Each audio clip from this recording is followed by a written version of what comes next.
sini saya akan menjelaskan tugas video saya dengan judul etnometodologi. Pengertian umum, etnometodologi dapat didefinisikan sebagai suatu cabang dari studi sosiologi itu sendiri.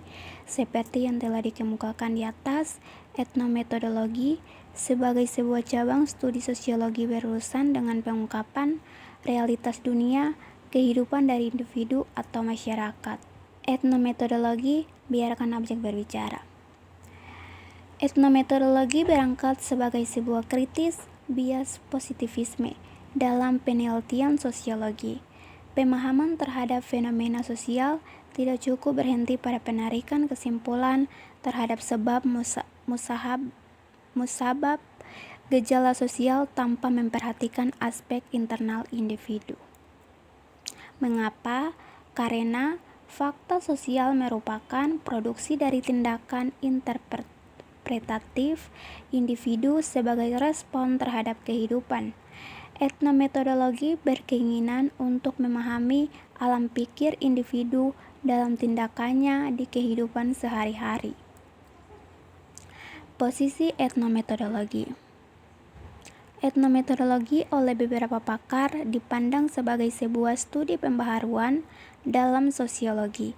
Etnometodologi memiliki kesamaan dengan beberapa pendekatan sosiologi sebelumnya, yaitu fenomenologi, interaksionis, simbolik, dan talk person. Posisi etnometodologi. Etnometodologi termasuk rumpun penelitian kualitatif yang beranjak dari paradigma fenomenologi.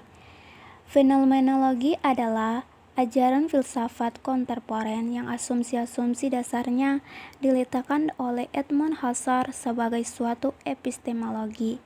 Fenomenologi menggunakan intuisi sebagai sarana untuk mencapai kebenaran. Riset terdahulu etnometodologi. Yang pertama, dalam contoh penelitian Garfinkel sendiri sebagai penemu etnometodologi yang mengupas dengan sangat rinci kasus seorang pemuda yang mengganti kelaminnya menjadi seorang wanita. Yang kedua, Garfinkel menceritakan bagaimana proses awal hingga dilakukan perubahan itu, bagaimana mengubah peran dan teman baru, termasuk bagaimana pertama kali tidur sekamar dengan wanita lain.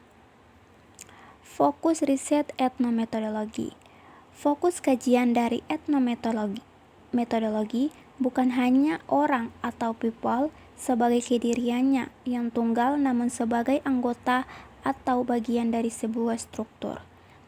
Iuran yang lebih luas, entah itu masyarakat atau bentuk lain, sehingga wawancara bukan hanya untuk mengetahui jawaban-jawaban terhadap pertanyaan, namun aturan atau struktur yang membuat individu atau orang tersebut memproduksi tindakan-tindakan atau jawaban tersebut.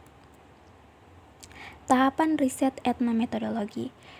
Wawancara sebenarnya cukup krusial sebagai cara memperoleh informasi. Asumsi dari metode wawancara adalah narasumber akan jujur menjawab pertanyaan dan menceritakan motif di balik setiap tindakannya. Studi ini banyak mengkhususkan diri pada analisis percakapan atau analisis wacana. Ada juga melibatkan interaksi nonverbal. Teknik pengumpulan data utama dalam etnometodologi adalah observasi. Validitas dan reliabilitas etnometodologi. Yang pertama, mengukur konsep dengan alat ukur tertentu yang sesuai dalam studi etnometodologi. Cara melihat validitas cukup sederhana karena tidak menggunakan cara-cara konvensional dalam mengukur suatu konsep. Yang kedua, istilah alienasi misalnya tidak bisa dilihat secara langsung. Dalam etnometodologi, istilah alienasi lebih mendekat teknik grounded teori, misalnya dengan cara mengobservasi peraturan-peraturan yang bisa diamati dari luar kemudian memberi label atau identitas tertentu.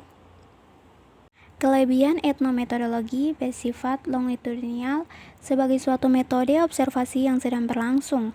Etnometodologi dapat merekam perubahan-perubahan apa yang terjadi dan tidak harus menyadarkan diri pada ingatan partisipan. Perilaku verbal dan nonverbal dipelajari dalam etnometodologi, memberikan suatu pemahaman tentang bagaimana responden menyadari atau merasa benar-benar dalam keadaan sadar dan mengerti.